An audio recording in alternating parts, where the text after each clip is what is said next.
नमस्कार दोस्तों, आप सभी मित्रों को सूचित करते हुए बड़ा हर्ष हो रहा है कि आप लोगों के सहयोग से एक बड़ा प्लेटफॉर्म तैयार हुआ है जो आम जनमानस के लिए हितकारी साबित होगा।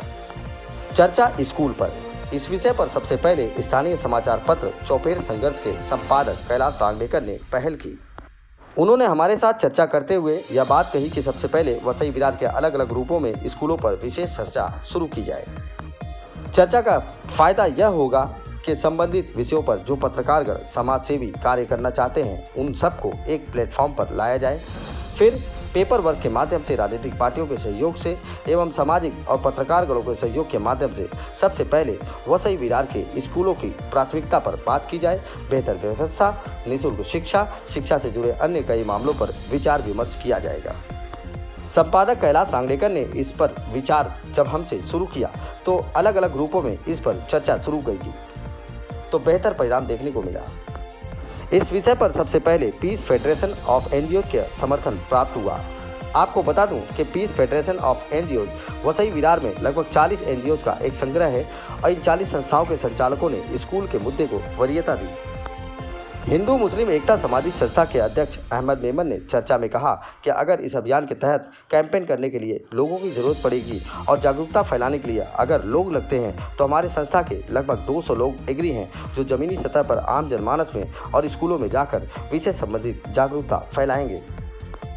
वहीं जन जागृति फाउंडेशन के राष्ट्रीय अध्यक्ष अहमद शेख ने बताया कि बच्चों के अभिभावकों से मिलकर उन्हें शिक्षा के अधिकार के विषय पर बेहतर जानकारी देनी होगी ताकि लोग शिक्षा के अधिकार को समझ सकें। उन्होंने कहा कि अगर इस काम में हमारी टीम की मेंबरों की ज़रूरत होगी तो लगभग 100 मेंबर हमारे हर समय तैयार रहेंगे और हम इस काम में जल्द लगने वाले हैं। लोगों को शिक्षा का अधिकार का जानकारी बताया जाएगा घर घर में जाकर। इसी क्रम में अखिल भारतीय जनहित सेवा संघ के राष्ट्रीय अध्यक्ष रफीक अंसारी ने कहा कि सोशल मीडिया के माध्यम से लोगों में जागरूकता फैलानी होगी। सबसे पहले शिक्षा के अधिकार को समझें, हाई प्रोफाइल कंपटीशन में न जाकर बल्कि बेहतर शिक्षा और अपने शिक्षा के अधिकार की जानकारी लोगों को हासिल करनी होगी। इसका माध्यम सोशल मीडिया सबसे बेहतर होगा। भारतीय राष्ट्रीय कांग्रेस पार्टी के समीर वर्तक साहब ने भी इस पहल की सराहना की। वहीं भारतीय राष्ट्रीय कांग्रेस पार्टी के रामदास वाघमारे ने कहा कि अब कठोर कदम उठाने की जरूरत है। पिछले 14 सालों से महानगर पालिका एक स्कूल नहीं बना पाई। ऐसे मामलों में गंभीरता से राजनीतिक पार्टियों, समाज सेवियों को सवाल पूछना पड़ेगा कि आखिर क्यों मनपा ने इतनी बड़ी लापरवाही की।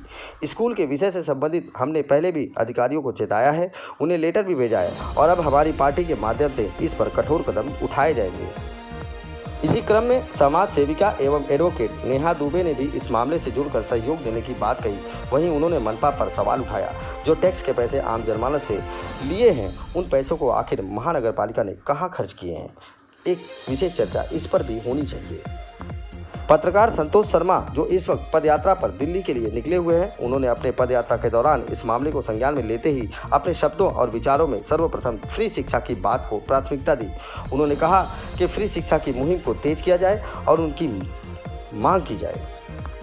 इसी क्रम में धड़क कामगार यूनियन के महाराष्ट्र उपाध्यक्ष श्री बी.के. पांडे ने भी कहा कि धड़क कामगार यूनियन के तहत हमारी पूरी टीम इस मुहिम का सहयोग करेगी।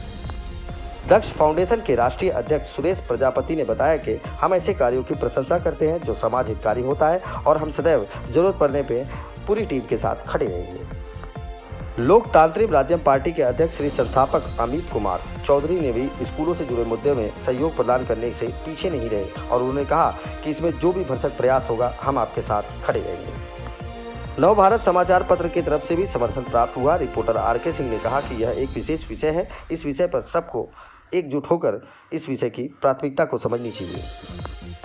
वर्तमान में पत्रकार विनोद तिवारी द्वारा सनसनी अब तक के पत्र में भी स्कूलों से संबंधित मामले को प्रकाशित किया गया। खबरें आज तक में अजहर शेख द्वारा भी स्कूलों से संबंधित विषयों को प्रकाशित किया गया।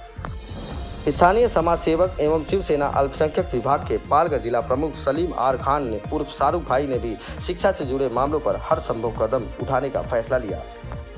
और अब आपको बताते हुए यानी कि कल 9 तारीख को क्राइम रिपोर्टर टीवी न्यूज़ के संपादक राज शर्मा के कार्यालय में क्राइम रिपोर्टर्स वेलफेयर एसोसिएशन की तरफ से बड़ी मीटिंग रखी गई। इस मीटिंग में 26 पत्रकारों ने हिस्सा लिया। इस मीटिंग में चर्चा के दौरान शिक्षा संबंधित विषय पर गंभीरता से बात की गई आने वाले वक्त में क्राइम रिपोर्टर वेलफेयर एसोसिएशन की तरफ से जुड़े हुए पत्रकार इस पर अपनी अहम भूमिका निभाएंगे। एसोसिएशन के संस्थापक राज शर्मा ने कहा कि फारूक भाई कैलाश रागड़ेकर ने जो पहल की है हम उसकी सराहना करते हैं और इस पहल पर हम सभी पत्रकार मिलकर एकजुट होकर आने वाले भविष्य यानी क्राइम रिपोर्टर टीवी न्यूज़ और क्राइम वेलफेयर एसोसिएशन बच्चों को लेकर मेहनत करेंगे। प्रशासन से मांग करेंगे स्कूलों के सिस्टम पर विशेष ध्यान दिया जाएगा। आपकी जानकारी के लिए बता दें कि अब तक कई राजनीतिक पार्टी सामाजिक पार्टी के लोग हमारे साथ चर्चा कर चुके हैं। वसई विरार के अन्य कई ग्रुप इस पर विशेष चर्चा जारी है। जस्ट एक्शन नामक एक विशेष ग्रुप जिसे लगभग 400 लोग जुड़े हैं, सभी सामाजिक संस्था मिलकर बढ़ा रहे हैं और हो सकता है यह ग्रुप विशेष रूप से स्कूलों के मामले को लेकर एक बेहतर परिणाम लाए। आप सभी मित्रों का सहयोग मिला, इसके लिए सभी मित्रों का धन्यवाद। पत्रकार फारूक शाह, इंकलाब न्यूज़ लाइव, चौफेर संघर्ष।